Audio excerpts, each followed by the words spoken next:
One of Week 5's lessons concerns intentionally examining your sentence structures in order to make changes and increase readability and flow.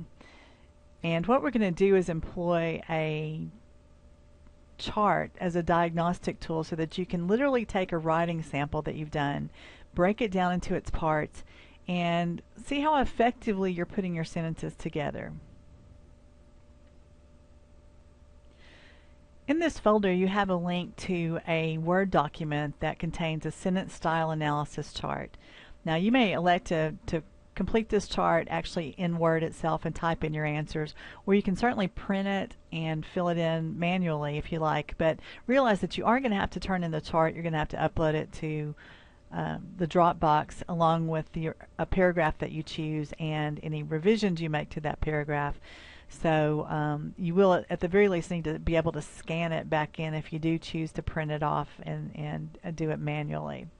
Now if you take a look at this chart, what you have are several columns, and the first column to the left is the actual sentences. So you're going to be working with a sentence sample, a paragraph sample of a minimum of 5 to 6 sentences. Less than that really doesn't give you enough variety to make some determinations about your tendencies.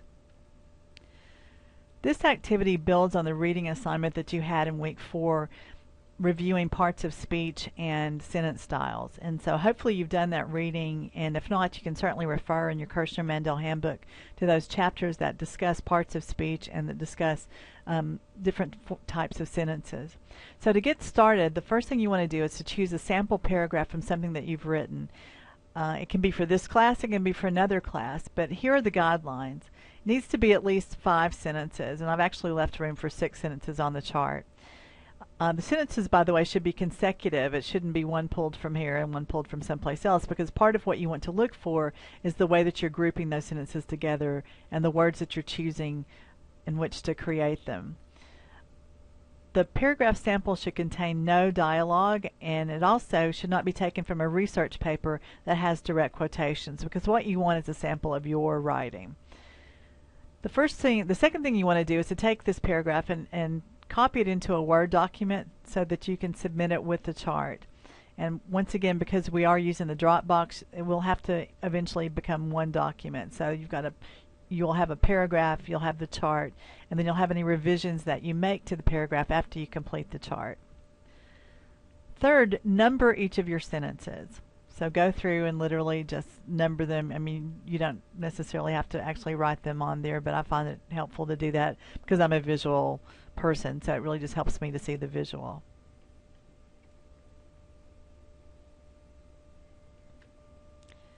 Now you're ready to complete the chart. So the fourth thing you want to do is you want to count the number of words in each sentence and enter the number on the chart next to the sentence number. Here's the reason for this. What you may find is that if most of your sentences are roughly within 7 words of each other, they're roughly the same length, your writing could be, if they tend to be shorter sentences, kind of monotonous, and if they're longer sentences, that may be convoluted. What you really want to see is a little bit more variety, and that doesn't mean every sentence needs to differ from the one before and after it. But what it does mean is that you need to consciously be aware of your tendencies. So for example, if sentence 1 is 17 words, sentence 2 is 22 words, sentence 3 is 12, and sentence 4 is 15 words, those are all relatively short sentences. And once again, looking at other sections of the chart, you may or may not have a problem here. If you tend to have sentences that are roughly the same length and, for example, the next column the same order, then perhaps your writing could be a little bit not necessarily hard to follow, but just not as interesting as it could be if it were varied. Once you've entered the number of words per sentences, you're ready to determine the sentence order. And what that means is you're going to take a look at each sentence and see if it's in natural order or inverted order. Now, the inverted order of anything is to take the way that it normally appears and somehow or another put some portion ahead of what naturally comes first. For example, if you happen to do yoga, inverted postures are where you take any part of your anatomy and put it over your head, because natural order is head first and then the rest of your body. An inverted pyramid is where you take the base and you actually put it first above the point. So in a sentence, what you do, a natural order sentence is the subject of your sentence and words that modify that subject, verb, and then the rest of the sentence, or the complete predicate, for those of you who remember back to probably elementary school grammar. So I gave an example here. I go to the store every day to buy chocolate because I love it. The subject of the sentence there is I. The verb is go, and then you've got the rest of the sentence. Okay. Now the natural order, and it's obviously fine to write natural order sentences. As a matter of fact, I personally am more prone to writing inverted order than natural. It's where you take the end of the sentence, what normally comes in the predicate, and you place it ahead of the subject. It can be a clause, a phrase, or a few words. And that's considered inverted. So what I've done is simply take, in the second example, the first sentence, and I've inverted it. I've taken what appeared before at the end and put it first. Because I love chocolate, comma, I go to the store every day to buy it. Now the key to this is really being able to find the subject of your main clause and the verb in your main clause, and seeing where it appears in the sentence, and then working from there. Using this sort of simple code, N for natural order and I for inverted order, try and complete that part of the chart. The next step in this process is to determine the particular styles of the sentences, and this is what you reviewed in week 4's lessons. What you want to try to determine is whether or not each of your sentences is simple, compound, complex, or compound complex. And you want to enter that information on the chart. So simple sentences have one clause, a subject, or sometimes a compound subject, a verb, or sometimes a compound verb, and then the rest of the sentence. So this is my very simple sentence. And by the way, simple sentences can be quite long. So length does not always determine what style the sentence is. Here's my example, I love chocolate. Compound sentences where you take at least two independent clauses, which means you could actually put a period separating the two, and that would make, each one would make complete sense by itself. It's a complete unit. So here I've joined I love chocolate and I eat some every day. You could literally change this comma to a period, take out the and you have two complete sentences. But because you wrote them together, they are compound. We're going to use S to indicate simple sentences and C to indicate compound sentences on the chart. The third sentence style is complex. A complex sentence contains one independent clause and at least one dependent clause. Here's my example. Since I love chocolate, I eat some every day.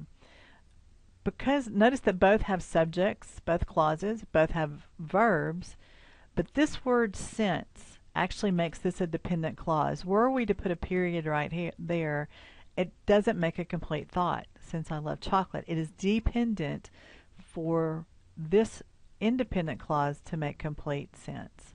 Okay, so that's a complex sentence, and complex sentences we're going to use the code CX. Finally, compound complex sentences are those, and they are usually fairly lengthy, that contain at least two independent clauses and at least one dependent clause written together as one complete sentence. So what I've done is joined the examples I've used previously. Since I love chocolate, there's our dependent clause. I go to the store, there's our independent clause, and I buy some every day, there's the second independent clause. So to identify this particular type of sentence, we're going to use the code C-CX. Do the best that you can in trying to complete this chart. If you run into some problems, email me. I'll be glad to sort of help you out. I realize that some of us are a bit rustier on this than others, so let me know if you need some help. Completing the rest of the chart should be pretty straightforward. the next thing that you do, the next column, is to actually literally enter the first 4 words as they appear of each sentence. Now, the reason this is interesting is, once again, you're trying to look for unintentional repetition. Sometimes writers, especially skilled writers, repeat on purpose to create certain rhythms or to emphasize points, but for most of us that's really not the case. We do it unintentionally. So what you want to see is if you're actually beginning your sentences with exactly the same words over and over again, and if that's the case, then once again your writing style is probably not as sophisticated as it could be. The next thing you do after that is to enter all verbs, including auxiliary verbs such as will, is, were, and so forth, has, have. The goal here, again, is to look for repetition, especially unintended repetition. Also, it may not be repetition that's a problem, but what you may find are that most of your verbs are verbs of being, which actually don't contain a lot of action. And so if you do not have a lot of action in a paragraph that possibly could use it, your writing is not that vivid. On part 9, or on step 9 of these instructions, you want to enter all nouns. And the goal there is to see, once again, if you've got unintended repetition. And then for part 10, or item 10 there, enter all adjectives and adverbs. This shows how descriptive your writing is. Now, you don't need to enter articles such as a, an, or the, but everything else, try and identify your adjectives and your adverbs. And if you find that you don't have many, then once again, this is an area where your writing is not as vivid as it possibly could be. And it's a pretty easy fix once you identify that you tend to be writing fairly streamlined prose, especially in essays that call for more description and more detail, which we worked on the first few weeks in class. Now that you've completed the chart, you're kind of ready to determine what you need to do about that paragraph, if anything.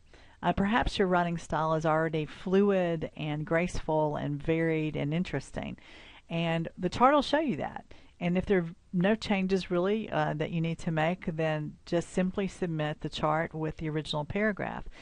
Part of how I grade this assignment, though, is to see how well you understand the results of completing that analysis and are able to actually make revisions to the original paragraph if they're needed. So what you want to do is identify possible weaknesses. For example, if you find that there are very few descriptors in your paragraph, the adjectives and adverb column, then find places where you can go in and add more description. Now, I don't believe in description for description's sake, just for adding words, but the reality is that if readers can't actually connect with what you're saying, they have a hard time remembering it later. Let me give you an example of that.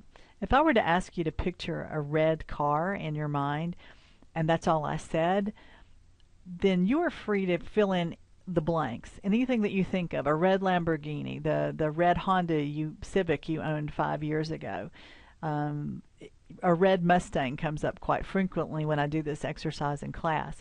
But in truth, if what I had in mind were a red 300ZX Nissan that I owned a few years ago, I haven't done a very good job of conveying that to you. I've left you as my audience free to think anything you want to. And sometimes that's fine, but sometimes, especially when it's the writer's job to lead the reader, to leave no room for misunderstanding, the more detailed and descriptive your writing is, the less chance there is for misunderstanding. So that's the reason that it's important to check for detail. If you find that most of your sentences, to continue in that paragraph, begin exactly the same way and using the same words, your rhythm may once again be monotonous. Now, I've included here a sample student paragraph with this student's permission. This was his actual paragraph.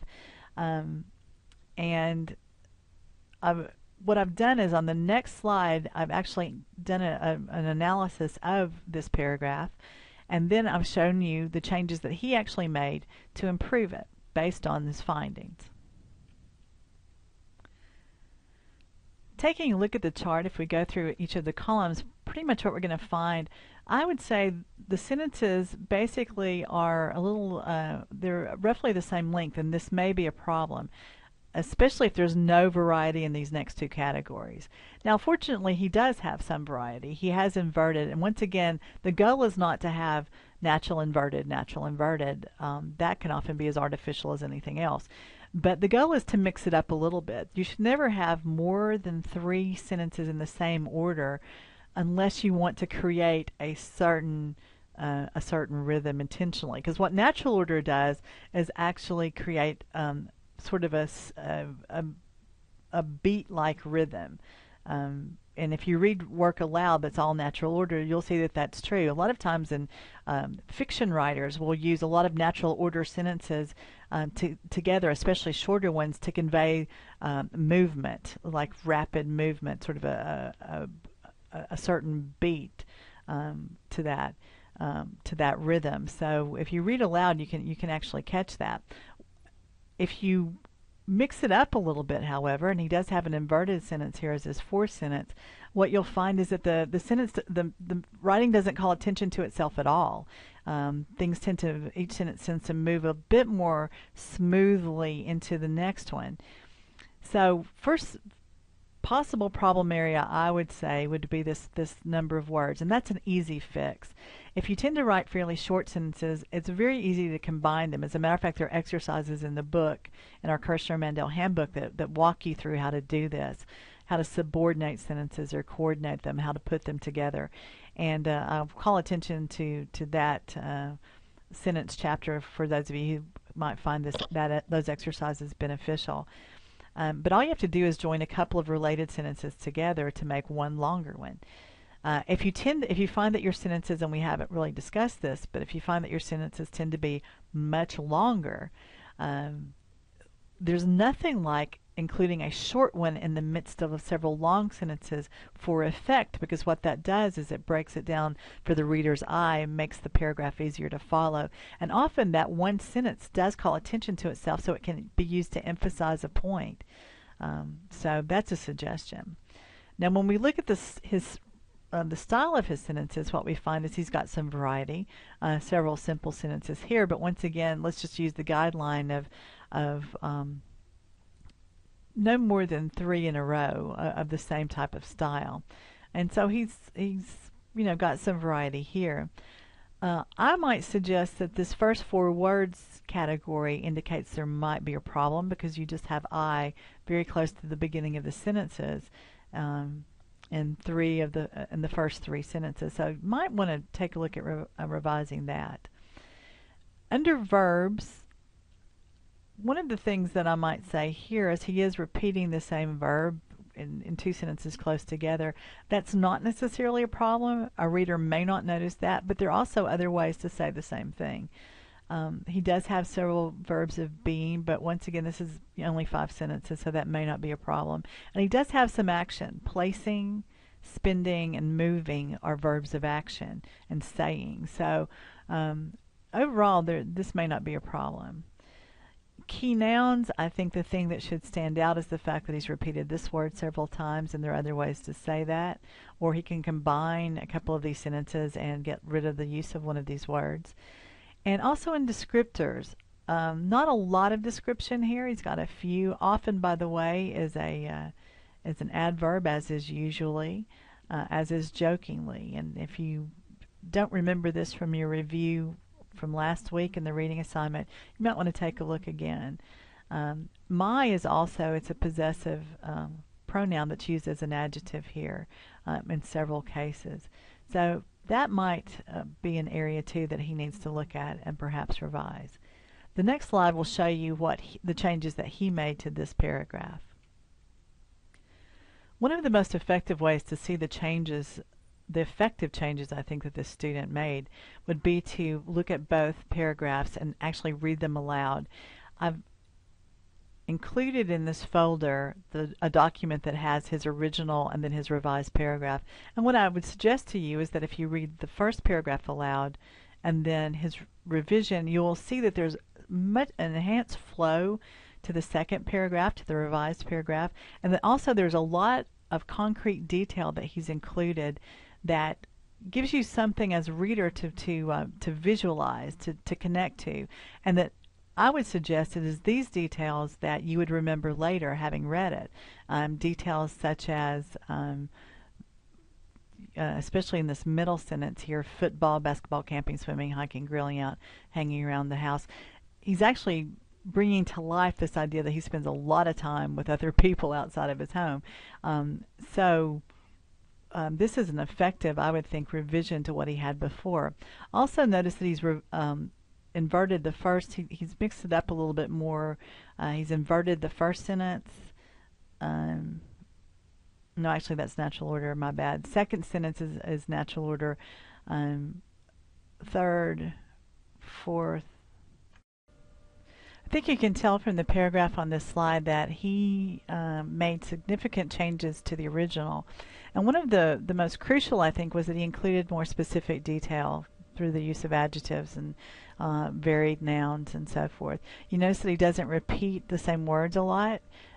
He's found other ways of saying the same thing. And one of the easiest ways to tell the revisions is if you take a look at the original versus the revised paragraph and read them both aloud. You can tell that the rhythm is much smoother, and he's provided more for the audience to actually grasp and remember. I actually provided a document within the folder for this lesson that contains just his sample original paragraph and then his revised paragraph to help you. So step number 12, once you've identified weaknesses, revise the paragraph to improve it.